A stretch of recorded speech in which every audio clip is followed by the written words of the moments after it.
Good evening, everyone, and welcome to Managing School Refusal post-COVID, or actually probably still in the middle of it.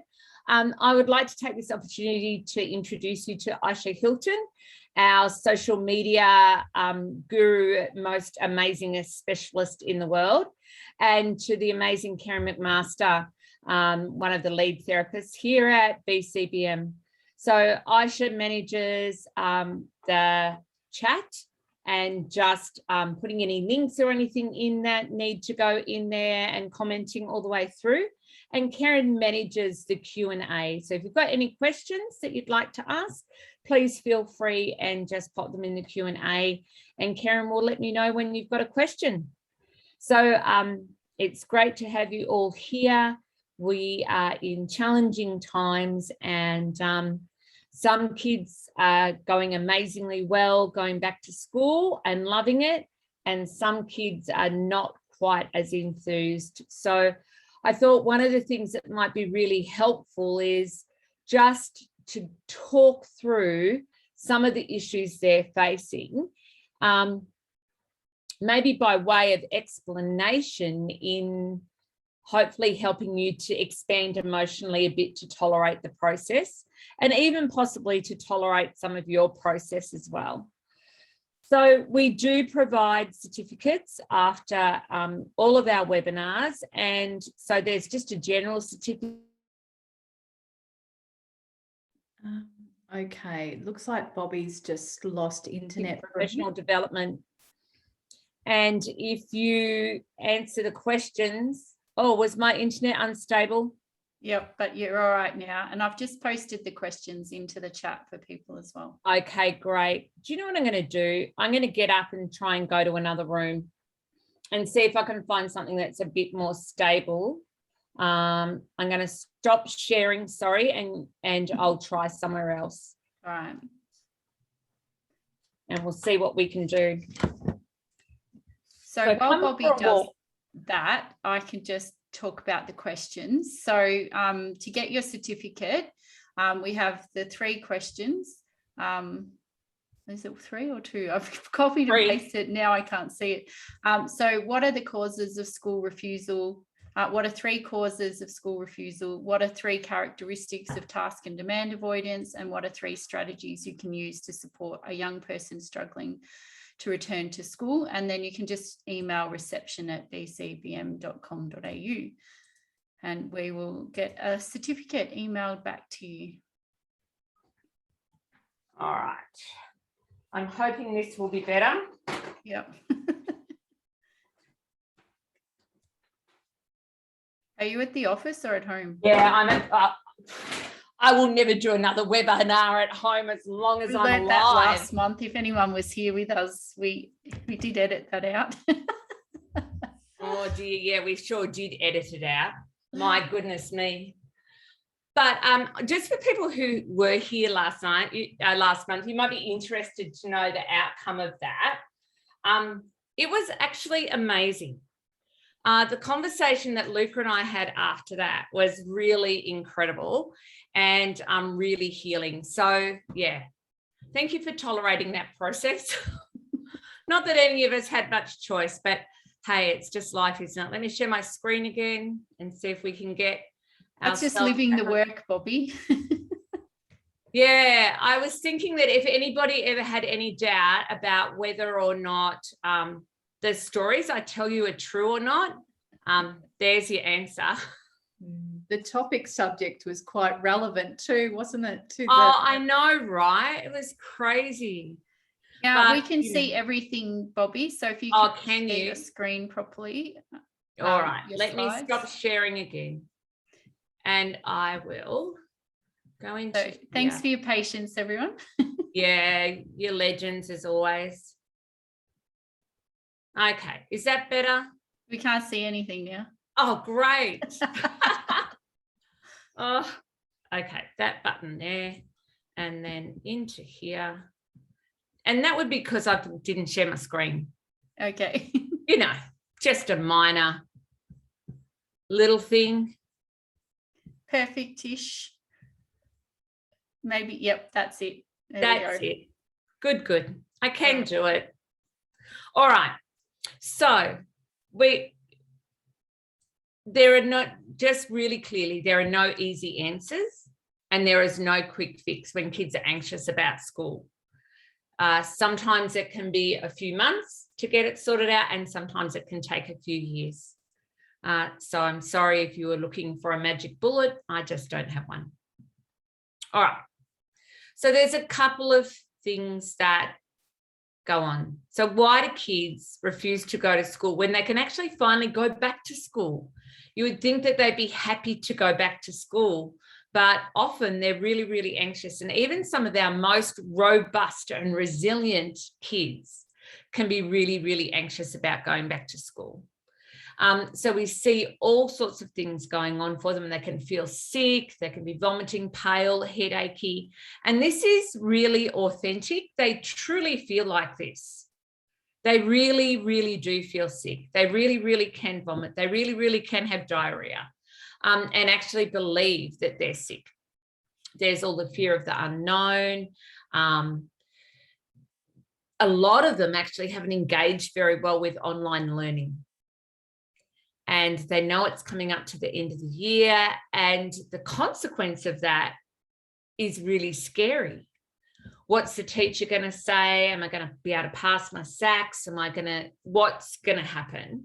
How am I going to get through this? And they actually look at the work they've got to do and that they haven't done.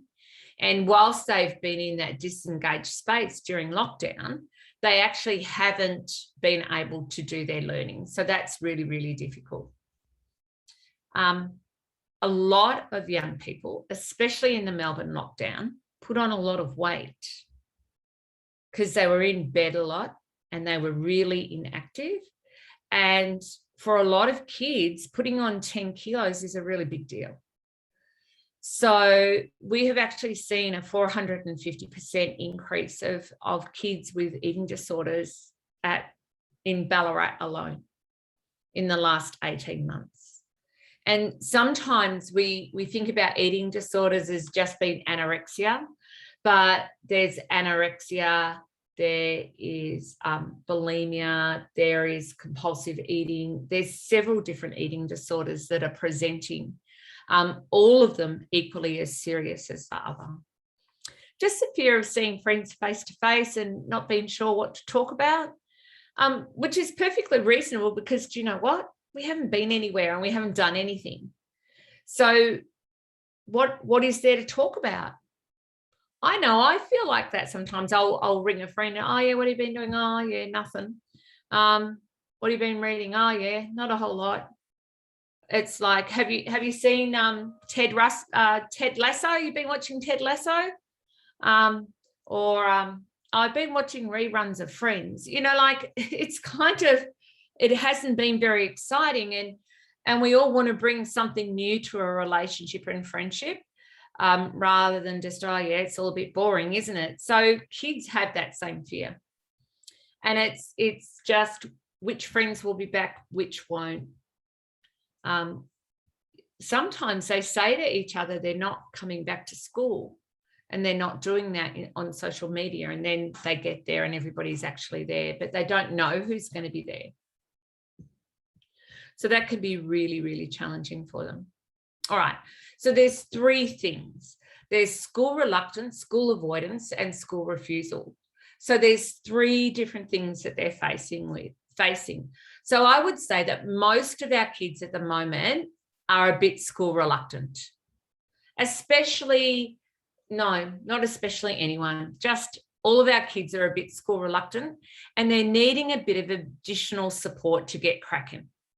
So it might be that they need a rub on the back, or they need a warm Milo in bed, or they just need the pace to be a bit slower. And they may need a bit of bribery and corruption. And that works. So for a child who is, or a young person that is school reluctant, a bit of bribery and corruption will get them over the line. And that's okay. I need some bribery and corruption as well. I need something to look forward to. I need to know that in 3 weeks we're going down the coast. I need to know that we're having Chinese for dinner tonight. I need to know So I need something to keep me going and just to give me that bit of extra boost to get through. So that's school reluctance. Then we have school avoidance. So school avoidance is where they're finding excuses to be late to school or to be collected from school early. Feeling sick, vomiting, pale, headache, a bone in their leg. It's a day ending in Y. They have sleep inversion. They're unable to get up because they're not able to go to sleep well at night. They go to sick bay, the toilet and well-being a lot. And they often forget things. So you've got to come and pick them up early. So they're not school refusing as such. They'll still get there most days, but they're avoiding getting to school. And when they're there, they're avoiding being in class. So they'll become excessively focused on their friends' well-being. And if somebody's sad, they'll have to walk with them up to the sick bay. Or if somebody runs out of the classroom crying, they've got to go with them to the toilet and support them and comfort them, all of that sort of thing. They'll get busy in a school club where they've got to go and do things outside of class for their school club. So they're not actually refusing, but they're not actually fully engaged either. And then, if I can find my mouse, we've got school refusal. So this is the act of putting more energy into not getting to school each day than it would take to go to school. It is just full blown, I am not going.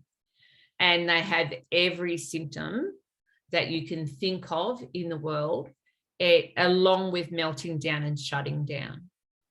So they'll either be yelling and screaming and losing it, or they'll just be under the doona, non-responsive. And it doesn't matter what you do, you cannot get them to go to school. So I would be really interested if people are comfortable with just popping into the chat for me, whether or not your child, and if you don't feel comfortable, please don't do it, is a 1, 2, or a 3. Just so I can really know where to really focus what I'm talking about tonight. Is a 1 is reluctant, 2 is avoidant, and 3 is refusal. So if people could just put that in chat for me, that would be great.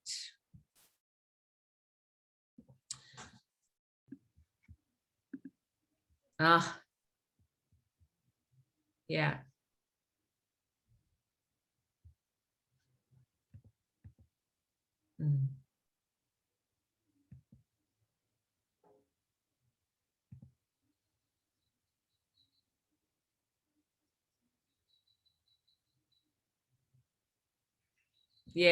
Yeah. All right, great. I will keep, thanks for that, everyone. And I'm sorry that it's so difficult for most of you at the moment. And I think, Aisha, you've put up there, the 15-year-old is 1, 2, and 3, depending on the day. And you can't pick the day, can you? You just never know what it's going to be. So let's unpack this a little bit more, shall we? All right. So there's the task and demand avoidant component of school refusal. So that's more energy into avoiding tasks. And so that might be more energy into getting ready for school than it takes to get ready for school. So they'll distract you and they'll avoid each step of the way of getting ready for school. So each step just becomes relentless. And you think, okay, they only seem reluctant today. Let's keep pushing. Let's come on, they're only reluctant. And then they go to avoidant. And then before you know, they're at refusal. So they can actually start a day reluctant. And by the time they get through the tasks that are required of them to actually get to school, they've actually got to refusal. So one of the things that's, really important to be thinking about is what anxiety is and how it presents. So anxiety is unpredictable, especially initially. You don't know what you don't know.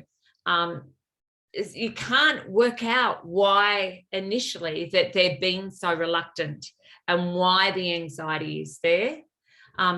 Their behaviour is not deliberately intentional or deliberately malicious. However, often it is malicious in the way that it presents. But one of the things that I'm hoping tonight that you'll just go away with is that you'll just feel a bit more buoyant in yourself, because the more understanding you have of the situation, the more your stress reduces. And that's my goal for tonight, is that you feel a little bit more settled in yourself about it all. Okay, so anxiety is just a normal and reasonable response to our current setting. You know, anybody and everybody at the moment, I think as a worldwide society, we currently have slightly higher levels of stress and anxiety than we've ever seen before. It's just a whole different beast. So there's real and perceived threats. And it has been in our lifetime in Australia, real threats have been really minimal. You know, we've had our stranger danger and we've had our normal crime, which of all have been threats, but we actually haven't had a societal threat like a pandemic. So we've had kids who've been germ phobic, and we've had kids who've been agoraphobic, and we've had kids with social anxiety, but we actually haven't had kids that have been anxious about a real live and present threat. And we've never had a time in any of our living memory where so many people have been touched significantly by a pandemic. So most people know somebody who has had COVID, or has somebody in their family who's had COVID, who's had to quarantine for 14 days, who's had to have multiple tests, and who's had to face the vaccination issues around COVID. So rather than it just being usually perceived threats, there's lots of real threats. The world being a very scary and unpredictable space. I personally haven't seen my mum since September 2019. And I don't know when I'm going to get to see my mum again. I was planning to go in the April of 20 to see mum, but then the pandemic hit in the March, early April. So my normal cycle of going every August or September or March and September over to Perth to see mum hasn't been able to happen. So that means there's lots and lots of kids around who haven't seen grandparents and aunts and uncles. There's lots of kids around who haven't seen one of their parents for a long time.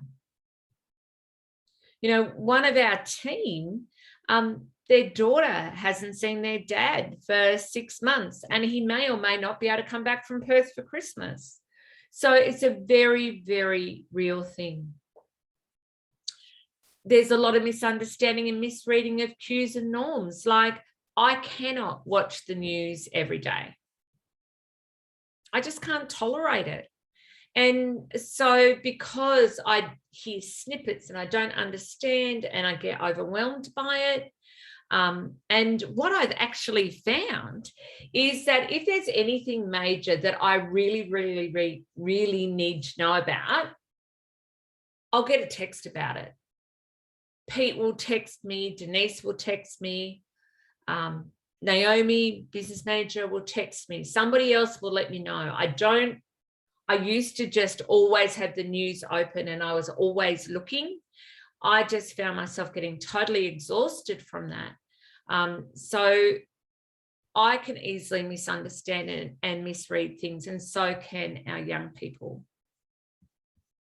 There's the bullying and teasing that goes on. And that's from peers and sometimes from staff. it's the misunderstood, sanctioned, judged, and punished, which I think a lot of our kids with extreme anxiety really, really struggle with.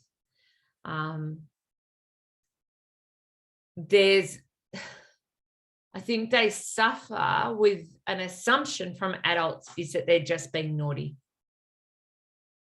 and from schools. And there is an implied judgment on a family around not getting their kids to school, and that it's actually the family's problem. And that there comes with that an unconscious sanctioning that happens from other adults. It can be from family members, GPs, pediatricians, psychologists, teachers, other school staff, the wellbeing team. Often people who are really wanting to be as helpful as they can possibly be, but they still judge and they still sanction. So sanctioning is like an unintended, unconscious thing quite often. And so it's a looking away, it's cutting conversations short, it's not engaging properly, it's not making eye contact. It's kind of like an exuded frustration that is very, very confusing to our young people. So any child or young person that has got depression, anxiety, autism, ADHD, ODD, PDAS, a chromosome disorder, any mental health issue will all have impaired theory of mind. So it doesn't mean that they're not undersensitive. Often they're quite oversensitive to what's going on and they can't understand it. And I'm going to talk more about what that theory of mind impairment looks like in a minute.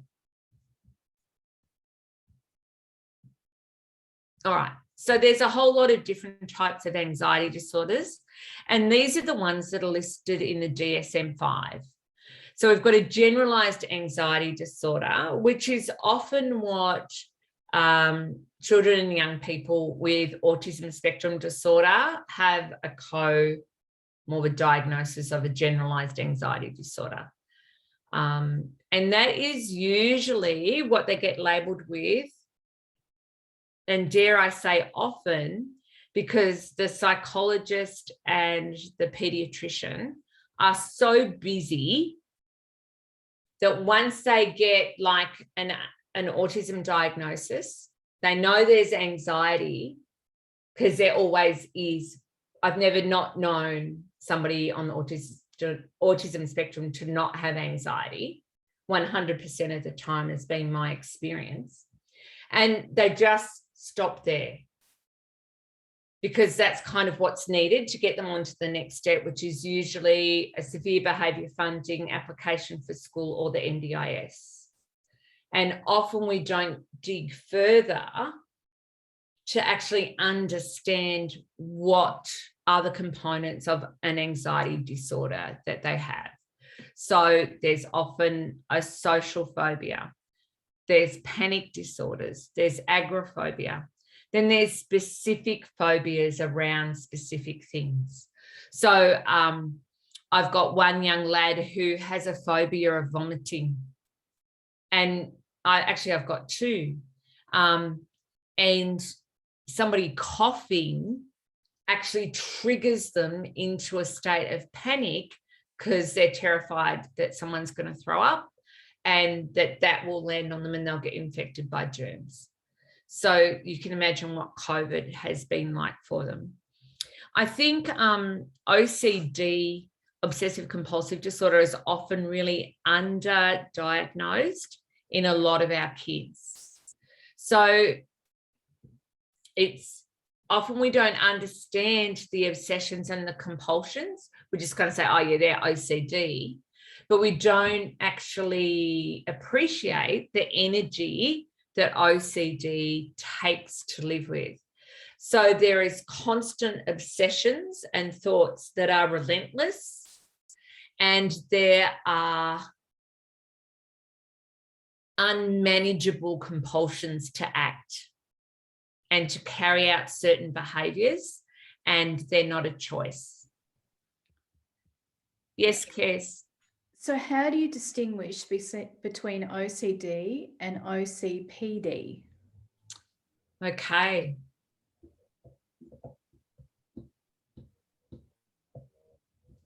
So OCPD is obsessive compulsive Panic disorder? panic disorder. Or is it, were you going to say persuasive something? Yeah. There's a couple of different ones that they use for OCPD. Personality disorder. Okay. Look, I don't really think there's any difference there. I think you could look on Google and you'd see a few differences there. I think OCPD can be often, not always, but with girls who aren't diagnosed with autism correctly. And that can be unrecognized sensory processing disorder and things like that as well. But I feel for you. I really do, because that's really, really relentless. And I would say that 99% of kids on the autism spectrum disorder also suffer with post-traumatic stress disorder from the trauma they've experienced systemically by not being understood. Now, often there's been other traumas in their lives, but the trauma of going into school, a place where you're supposed to be safe, a place where you're supposed to be understood, and your needs not being met in that space becomes a life-threatening event. So the life-threatening event, which has to happen, so there has to be a life-threatening event for there to be a diagnosis of post-traumatic stress disorder, according to the DSM-5, and that is a real or a perceived life-threatening event. So if a child feels like their life is at risk going to school, that is a life-threatening event. And so they can often have PTSD. Any other questions about that? So, just getting out of bed for some of these kids is exhausting. That they can get up and do anything is spectacular. All right. So other presentations of anxiety. So there's the anticipatory anxiety, the awfulizing and the catastrophizing. There's a delayed anxiety response. So this is where kids are anxious in the car on the way to school, and you have to cajole them to get them into school. And then they hold themselves together really, really tightly at school, and they're really good and they're really compliant, and the school can't understand what you're carrying on about. And then as soon as they're in the car after school, they're losing it. Yes, Kez? If we just kind of rewind back, there was a question, if hit by a ball accidentally in the playground, would that trigger PTSD? Very much so, because it's a perceived life-threatening event. And it may be that they've seen a YouTube clip or something of somebody getting hit in the head by a ball and it being a catastrophe, like an authentic catastrophe. So there's that anxiety there. Yeah. Sorry. So we see it in intense, intractable special interests. And that not being able to follow through on those special interests, IT addiction and obsession, and the resultant meltdowns. So that's a presentation of anxiety when our kids use IT to self-medicate, which is basically what they're doing. Asthma, eczema, food intolerances and allergies, and autoimmune diseases, which we're seeing more and more of in our kids. And pathological demand avoidance syndrome coming from the autism neurology, and the oppositional defiance disorder coming from the ADHD neurology, as some other examples of anxiety. All right. let's just talk about some myths about anxiety in children and young people. So these all are not true. These are all myths, that it's your fault as a parent, that the child's just naughty, it's a child's choice, that they require discipline, they don't try hard enough, and neither do you. They're attention seeking, that you need to ignore it, you just need to make them do it. That just ignore their questions over and over again. We're enablers. You're enabling that behaviour. I remember when we made a decision to help Luca dress on Monday mornings because he just could not dress himself on a Monday morning, we had several people who said we were enabling his behaviour and not supporting him to be independent. However, we were actually doing the absolute opposite of that, because we were actually recognising that he did not have the emotional capacity to access his ability to dress himself on a Monday morning. It's a myth that it takes years to see treatments help. That is not true. That medication is addictive. Medication can be addictive, but often anxiety medication is not addictive. And also that this is a life sentence for you as a family. Because sometimes it can feel pretty dark and pretty dismal without a whole lot of hope. And there can be some years where you really wonder if you'll ever have a full and meaningful life, and whether your child will ever have a full and meaningful life. All right. I know I often talk about theory of mind, but I'm just going to be a broken record on this because it's actually really, really important to understand this. So anybody, adult or child, who has depression, anxiety, PTSD, OCD, autism, a chromosome disorder, Down syndrome, any mental health issue, any cognitive impairment or mental health impairment at all, will have a level of impaired theory of mind. It's a lack of ability to be able to see things from another person's perspective and to be able to change your behavior in response to that. And we go, oh yes, they're unable to see how somebody else is feeling. Oh yeah, they haven't got empathy. But it's so much bigger than that. They actually don't experience empathy. They don't have an understanding of the concept of empathy. It just isn't a thing for them. So if you say, oh yes, I can see you're really anxious. All right, it's okay, you're going to be fine. It'll be all right. And you stay really like calm.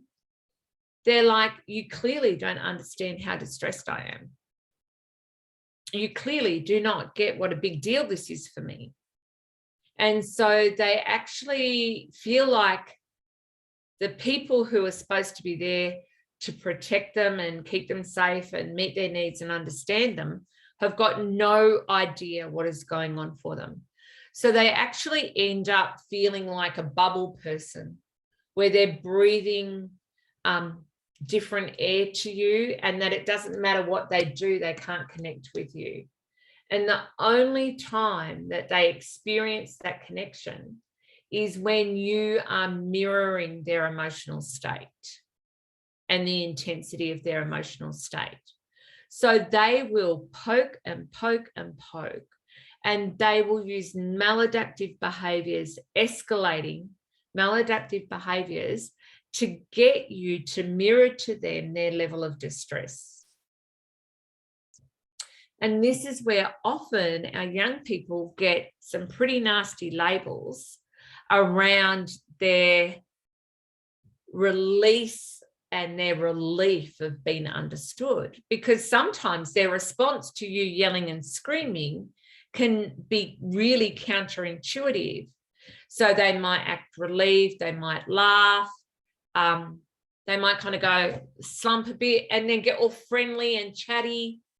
and want to hang out with you, and they want to be all over you, and they're feeling really close to you because you understand them, and they can see in your response that you understand how upset they are. But the last thing you can tolerate, because you're in a puddle in the corner, is them wanting to be all over you and being chatty and happy. And then what we do, we end up communicating to them to be chatty and happy isn't helpful, and it's not okay. And then they become very confused because they're actually feeling connected to you, and then you're actually rejecting them. That's their experience.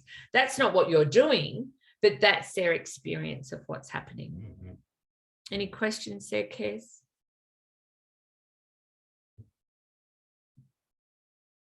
Okay. Capacity versus ability. I want you to be talking to family members about this, and I want you to talk to educators about it. If you understand this, you can kind of get through a whole lot of stuff much more easily. But it is frustrating, it is confusing. It just, when I reflect back over the last 30 years that I've been working in this space for, I've kind of understood this for about the last 4 or 5 years, I reckon, Kez. Would it be that long? I wish I had known that for the previous 25 years. It would have been so helpful to actually have this in such a concrete way. So we know our kids actually have the ability to get up, get dressed, do what they need to do, go to school and do a full day at school, come home and get up and do it the next day. And we know that they've got that ability because they've done it. They've done it. And some days they can do it. And we can't tell what the difference is. But what it is their emotional capacity, for whatever reason, is the variable. The ability doesn't change. That remains. It's there. But the emotional capacity to access that ability is what changes. And that is where we have to spend our time focusing. Capacity isn't an issue. No, sorry, ability isn't an issue. So ability might be an issue around a specific learning disorder. So it may be that they lack ability because they've got dysgraphia or dyslexia or a sensory processing disorder, or they might have an intellectual disability that actually impacts their ability to do things. But overall, their ability, that is their ability for them. So their differentiated ability, what they can do doesn't actually really change a lot. It's their capacity to access that really changes. And that can be the most confusing thing for extended family. Sorry, Bobbi, we just got a question. Sorry for the delayed question. Regarding the child escalating and trying to bring that intensity out in the adult, so we have theory of mind now, what is the best way of resolving this? We try so hard to manage this calmly, but she doesn't respond, but we don't want to be grumpy either. That is a fantastic question. What a great question. So what it is, it's remaining regulated yourself and responding with the same level of intensity. So you mirror the intensity, but you remain regulated.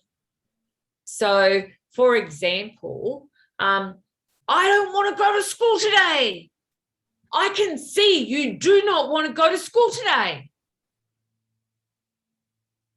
I can see you're very worried about going to school today. I'm not worried, I'm angry. Oh, I can see that you are saying, or I can hear that you're saying you're angry. I want to know more about that.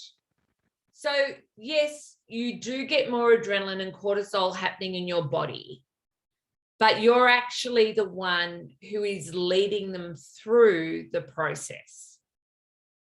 And so what's really, really helpful is to work through how to respond and develop some scripts with the support of your behaviour therapist or your counsellor or your psychologist or your OT to actually practice some of these responses. Yeah. And just experiment. It'll take some time to work out what works for your child. Mm. Aisha's just saying mirroring while staying regulated is the hard part. Oh, it really is. Because you might remember that when kids have meltdowns from last month, they go up and then they come back down. We also go up, especially if we're mirroring. We are going to go up and we are going to come back down. But if we make that decision to mirror, we stay regulated because we've actually got a plan about what we're going to do.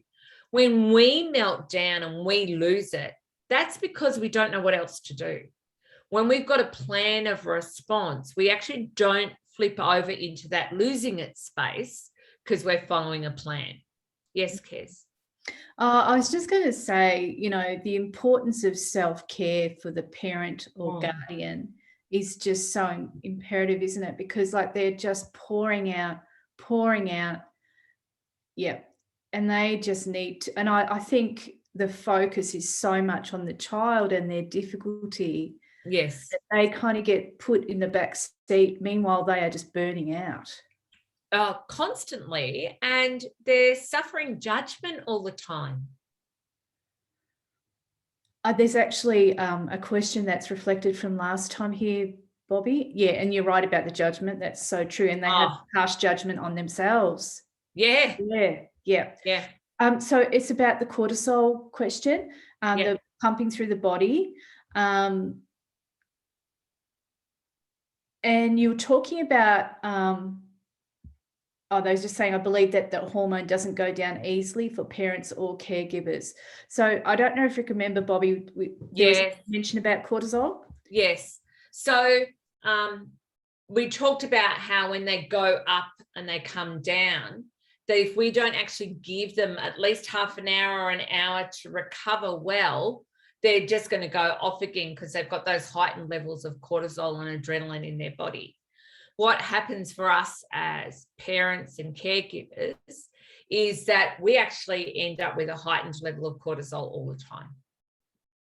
And that causes a lot of stress on our bodies because we're heightened and hypervigilant all the time, looking for the next thing that's going to go on, and we're on edge all of the time.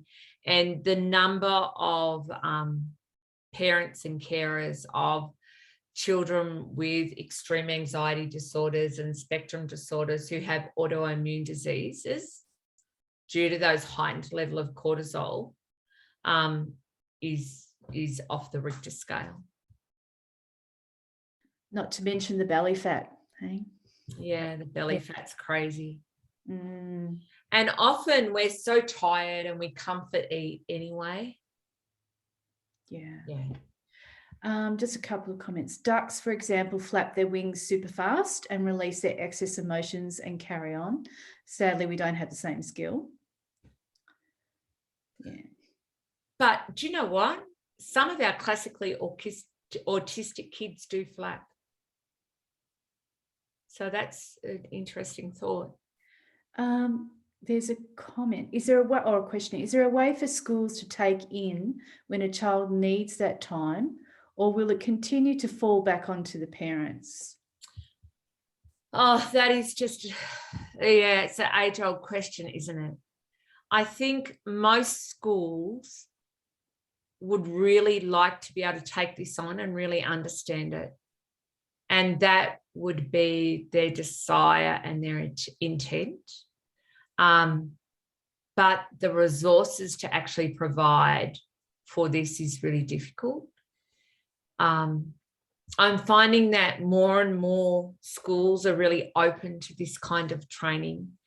And I think I'm already fully booked for that first week of the year, doing almost back-to-back professional development at schools for the start of the year for the families of the kids that I work with, to actually set the scene around the extreme anxiety at the start of the year with new teachers and new learning support. So that is something that you can access through your NDIS for your child for training for the teachers and the LSOs at their schools. Yeah. Most schools are leaning in, aren't they, Bobbi? But they are also very fatigued. Yeah. Very stretched. But their desire is to help. Oh, absolutely. Yeah. And sometimes out of their will for help, they're just totally useless. And look, there's times in my desire to help, I'm totally useless as well. Yeah. You know, like sometimes you'll get a couple of really, really dodgy teachers who just don't get it. And once upon a time, I would have just rolled over and said, oh, yeah, okay, they've got to have that teacher for a year. But please advocate for your child. They do not have to have that teacher for a year. If it's just not working, it's just not working, and you've just got to change teachers. And just go to head of school, go to principal, go to the department. Yeah. Just do it. And as soon as you're aware it's not working, get them changed. Yeah. We've got a comment and then a question. The education system would need to be restructured to adapt to this, which is correct. Yes. Yep. And the question, which is a very good one. When do you decide that the effort to get to school is so distressing for all involved that it's just not worth it?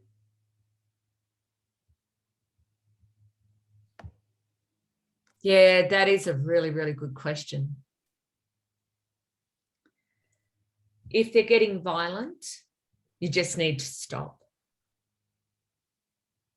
If they're escalating their behaviour and their maladaptive behaviours that they're needing to employ to get out of going to school are just getting worse and worse and worse and worse, you need to stop sending them to school.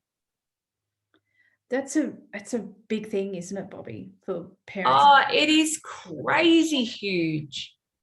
But what they're doing is they're using their behaviour to communicate to you a level of distress about going to school for whatever reason. And so if telling you they can't go to school doesn't work, and if screaming at you doesn't work, and if pulling their doona over their head and refusing to get out of bed doesn't work, and if throwing things around the house doesn't work, then they've got to just keep escalating and escalating and escalating until they find something that does work.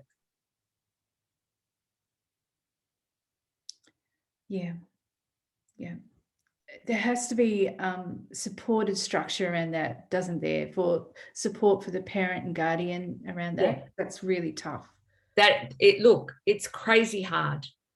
And often kids who are school refusing have got an undiagnosed disability. Now, some of them we know what's going on, but a lot of them, they start school refusing because they can't keep up with the work, or they can't see properly, or they're dyslexic, or they write and they just can't do it, or they've got dyscalculia, so maths is moving on and they just can't keep up. So often there's an underlying issue to why they're school refusing that isn't always obvious right from the start. So really, as soon as they start to become school avoidant, that is the time to really start investigating why they're avoiding school. They won't necessarily be able to tell you why they're avoiding school. It's a bit like a reluctant writer who holds the pencil too tight and they press too hard, and they don't actually have the interoceptive awareness to know that squeezing and pushing too tight causes their arm to hurt. So therefore they let go. They just know they don't like writing. and writing is difficult, so they avoid writing. But often it's not investigated why they avoid writing. But then they get pressured to write, and they get kept in because they're not writing, and there's meetings about their writing, and they start sliding under the desk and crawling around the floor, and they escalate their maladaptive behaviour. So they get sent out of the classroom so they don't have to face writing. But we don't often see them gripping the pencil too tightly and a lack of interoceptive awareness as the antecedent to their task and demand avoidance. Missing what's really going on. Yeah. The parent who asked, about what do you decide the efforts to go, like force them to go is too distressing, has just asking, what if they want to go but can't? Oh, they all want to go, but they can't. Most of them want to go to school, but they can't. That's the rub of it, isn't it? That's the confusing thing. So the night before, they'll be, yes, I want to go to school. Absolutely, I do. And they'll go to meetings and they'll agree, yes, I'll get up, and yes, I'll come for an hour, and yes, I'll do this, and yes, I'll do that. But then when it comes to it, they just can't do it. It's not a won't do it, it's a can't do it. And it's actually unpicking and working like relentlessly, like a dog with a bone, to get to what is that antecedent. Yeah, it's the antecedent, isn't it? It's getting right back to what was that first thing. Yeah, investigating it more. And getting the school to support that is really, really difficult. And unfortunately, the reality of investigating those things is incredibly expensive, and there's incredibly long waiting lists. I've got families that have been waiting for dyslexia assessments since 2019. And like one of the most amazing organisations that we've got here in Victoria is Spelled, the Specific Learning Disorder Clinic. They are brilliant, but COVID has cruelled them because those assessments have to be face-to-face. So, they've got kids that are pushing out another 12 months until they can be assessed. And so it's really, really very difficult. Yeah, very. We just got another question, Bobbi. What do you recommend for students who go to school but are totally disengaged now post-COVID? The social engagement at school and them still going to school is really, really important if you can keep them going. And just really work with the school to reduce the academic demand. And just that they're going is enough. As long as they are not being disrespectful and disruptive. But if they're needing to be disrespectful and disruptive to actually avoid the work, that's a conversation to be had with the school and reset the goal for the rest of the year. Yeah. Just another question, Bobbi. Joanne's asked, how do you know when to continue to try to get your child to attend school and when to pull back with PDA? Yeah. Oh, Joanne, that is the $1 million question. And if I had the answer to that question, I wouldn't be needing to do this webinar. So is that kind of meaning, Bobbi, sometimes you get it right and sometimes you get it wrong? And some days you get it right and some days you get it wrong. Because some days, if you just push that bit harder, you'll get them there. But if you push that bit harder and you get them there for one day, you can almost guarantee you're not going to get them back there for 3 weeks. Because they've had to hold it together so tight to please you, because that's what they want to do. And they actually want to be at school. They actually get there and everybody is so excited to see them that they pile on the praise and the excitement about seeing them. And then within that is that overwhelming demand. and then they don't know if they can do it again the next day and the next day, and they become overwhelmed, and then they can't get up the next day and they can't get out of bed. Yeah. There's just another comment at the end here, and it was from the person who said, what do you recommend for students who are now totally disengaged post-COVID? Yeah. And the question is, why so disrespectful and disruptive, ? Okay, so I'm not exactly sure what they're asking. So I'll answer what I think they're asking and they can clarify. So why do I think it's okay for them to be at school and not be academically engaged as long as they're not disrespectful and disruptive? So I think that just being at school is amazing.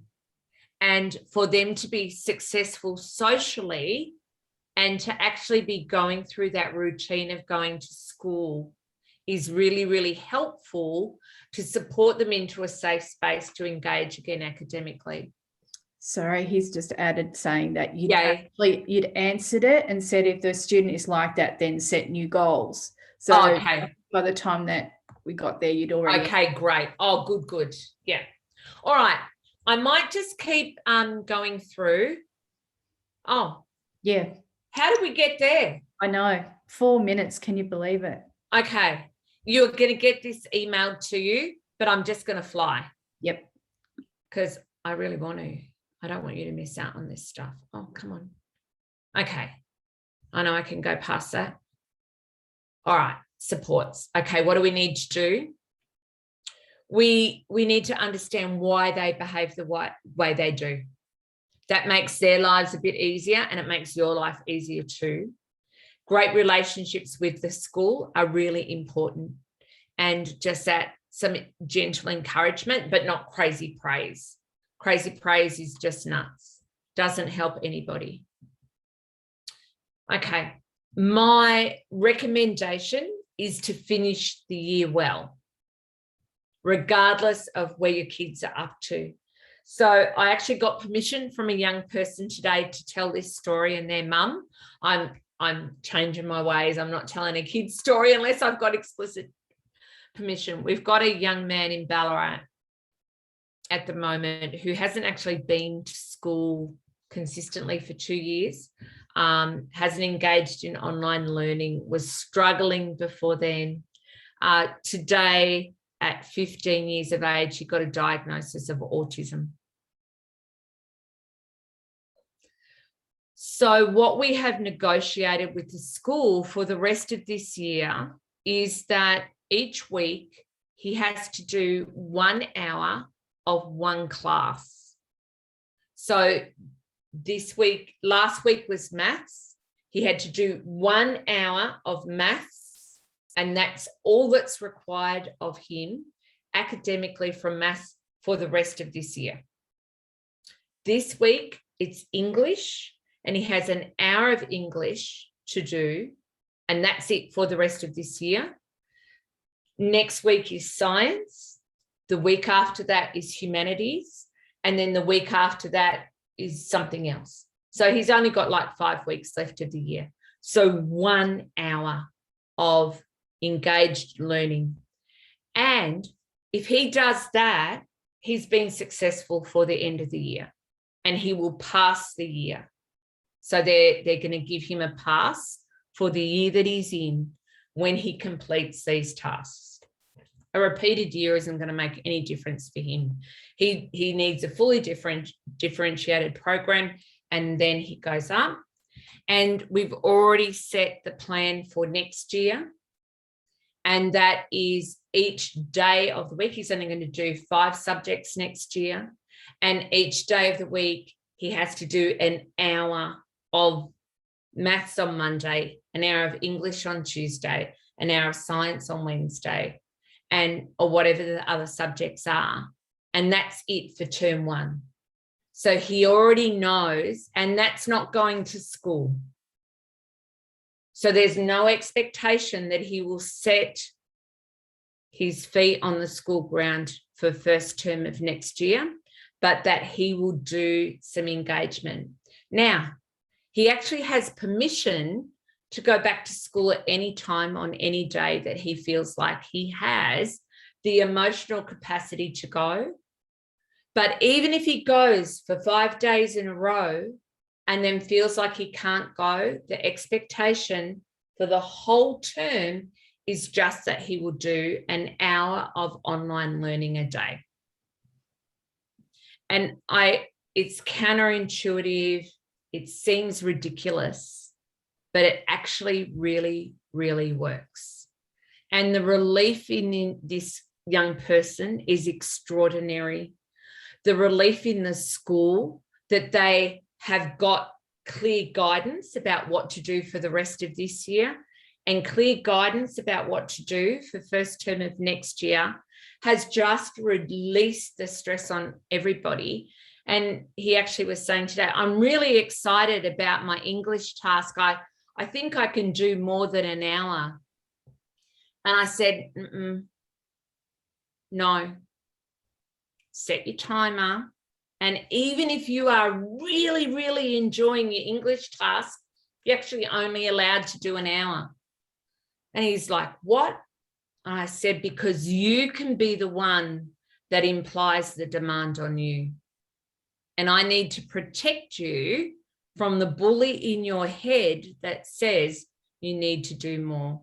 For the rest of this year, you're not allowed to do more than an hour. And so that was a bit brain messing, but we got through the other side of that as well. Because it's also about educating the young person about their own internal processes. It's a big concept, Bobbi. And there's one more question. I think it's really important. Sure. Do alternative education or / schools help anxious children overall to teenage years and beyond? Yeah, because it's kind of like, well, this sort of school is not working. Is there another alternative rather than no? Yeah. Look, some of the alternative programs can be really, really, really helpful. And some of them still actually don't fully understand the demand avoidance, but you're more likely to have greater flexibility within an offline program. Yeah. But it's not always the answer. Because a lot of our kids that are highly, highly anxious and that are task and demand avoidant are so anxious that they're not engaged in, say, drug and alcohol kind of behaviour. They're not great risk takers in that space. And a lot of them are from really loving homes, and a lot of them have got really, really supportive parents. So a lot of the offline programs have a lot of our kids that have suffered extreme trauma and that self-medicate with drugs and alcohol. And the last thing that we want is for our highly anxious kids to actually find a home in that space. And we don't want them self-medicating with drugs and alcohol. So we're reluctant to put them into those settings because they're exposed to those things. Sometimes it's actually some of the offline programs aren't like that. And you've got to weigh up the pros and cons of that. And they have streamed classes in a lot of the offline programs as well.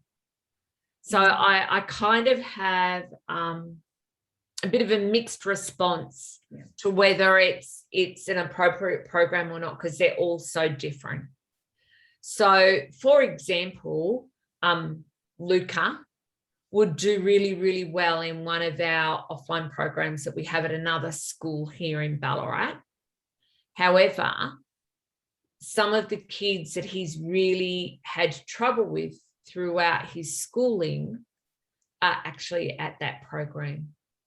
So he is actually better off to stay part-time in a mainstream where his individual needs can't be met he's actually safer in that setting than he would be in a particular offline program at a school on the other side of town, where the programs would meet his needs, but the cohort of kids would not be helpful for him. Yeah. So it's very much individualized. Focusing on resilience and success outside of school and their identity outside of school is really, really important if you can. So really looking at things that they can do outside of school where they can be successful. A lot of my young people are finding great success in tinkering at the moment. So getting old appliances and going off shopping and scrubbling to try and find old things for them to pull apart. They don't actually realize that, but they're actually building their strength in their hands while they're doing that. So they're feeling more successful. Self-defense and martial arts kinds of programs can be amazing. There's some, like here in Ballarat, there are some amazing martial arts kind of programs that are anxiety specific, that provide individual tuition and small group tuition. I know, I can't believe I'm saying it, but Discord can be really, really helpful. So for those of you who are not gamers, Discord is a chat engine or a chat platform for kids for while they're playing games. And so they'll have a small group playing a game and they chat on Discord while they're playing. It's really, really, really important that they have access socially, but it's equally important that you know exactly who they're talking to and exactly what they're doing, because they're so vulnerable. Support for you. As you said before, Karen, it's critical. It is absolutely critical. Carer Gateway each. Little Dreamers is amazing for young carers. Please, please, please reach out to Little Dreamers. If you've got siblings that are coping with school refusal, get them into Little Dreamers. They provide holiday programs and counselling and support and mentoring and tutoring and an online group, and they're just amazing. Family Relationship Mediation Program, FRUMP, is a service for young people who are at risk of homelessness or family relationship breakdowns who are aged 16 to 25, and they will fund 20 sessions a year. The NDIS, of course, create a Mirabelle Foundation for kids in out-of-home care. So Mirabelle is for kinship carers and grandparents and extended family members caring for a child due to drug and alcohol or mental health. And they provide incredible support, and Create is for kids in out-of-home care. But really, as you said before, Karen, self-care is the key. It really is. If you haven't got yourself sorted and you're not filling your cup, you can't pour from an empty cup, and they need you to be pouring relentlessly and constantly. Yeah.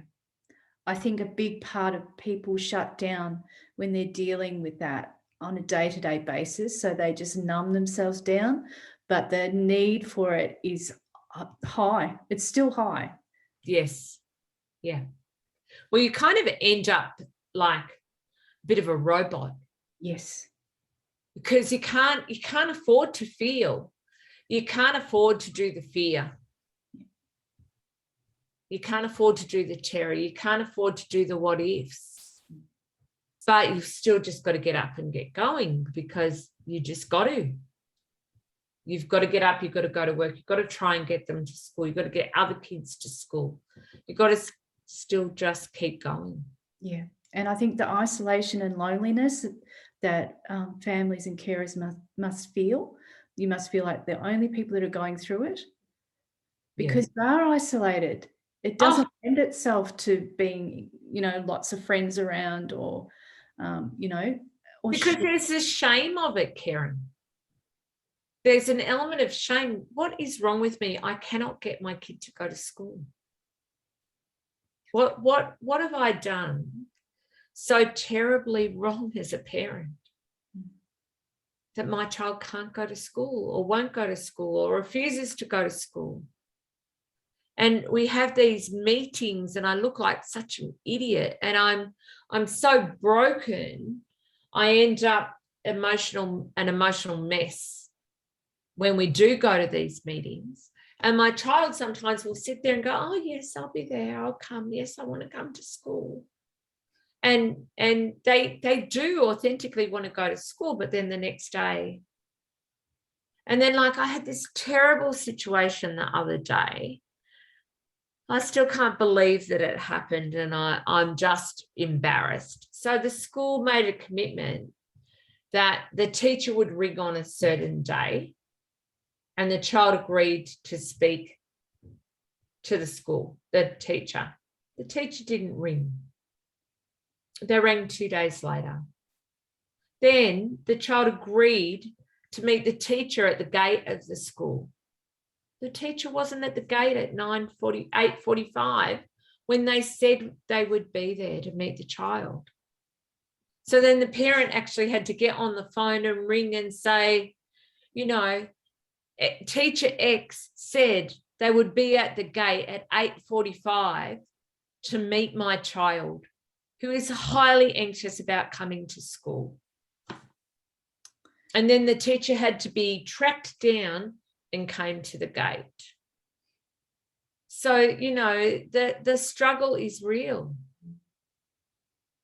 So then it's like, well, why do I as a parent go through 3 hours of mental and emotional gymnastics this morning to get my kid to school, and it was just agony for everyone, and you can't even be at the gate at 8:45.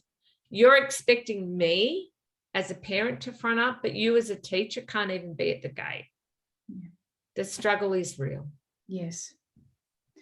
Just conscious of the time, Bobbi. It's 12 minutes past. All right, we'll let everyone go.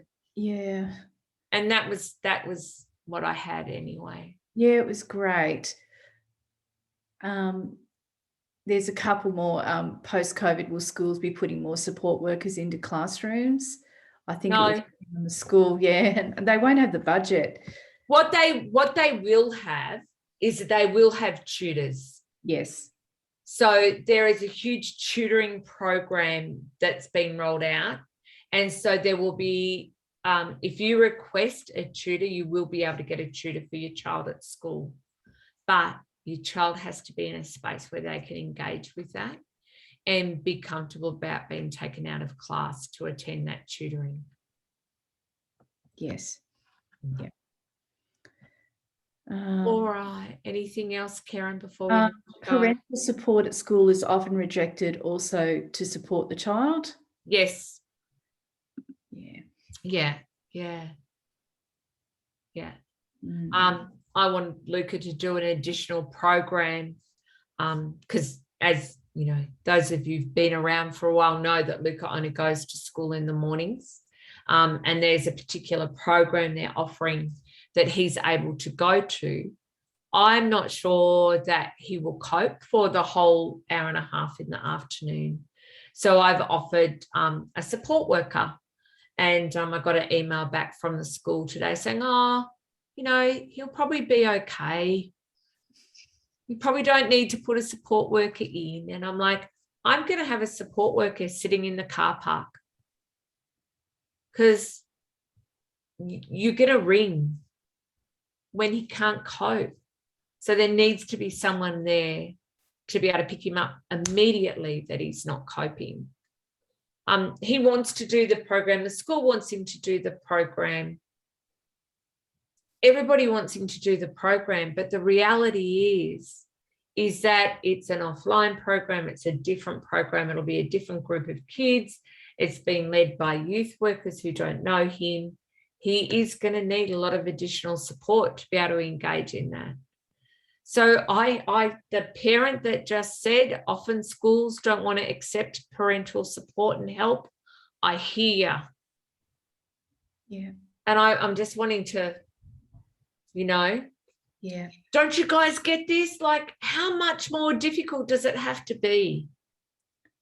And it leaves you feeling unheard and makes you feel like you're being told that you're overreacting, doesn't it? Oh, absolutely. And it's like, you're trying to set him up for failure. Like, really, I want him to be really successful in this program. Yeah. Yeah, really frustrating. Yeah. And so I will hammer out another email tomorrow. Yeah. We'll just keep advocating for our kids, and we'll keep looking after ourselves the best we can. And thank you everyone so much for being here. Yeah. Really, really appreciate you taking the time when we're all really tired and we're all really exhausted. And it's still going to be unsettled and unpredictable for the rest of the year. Now, December, I wasn't going to do a webinar, but what I am going to do is I am going to do another webinar, and it's just going to be questions and answers. So if you've got a question that you want to email in, and we'll put out lots of information about how to go about this.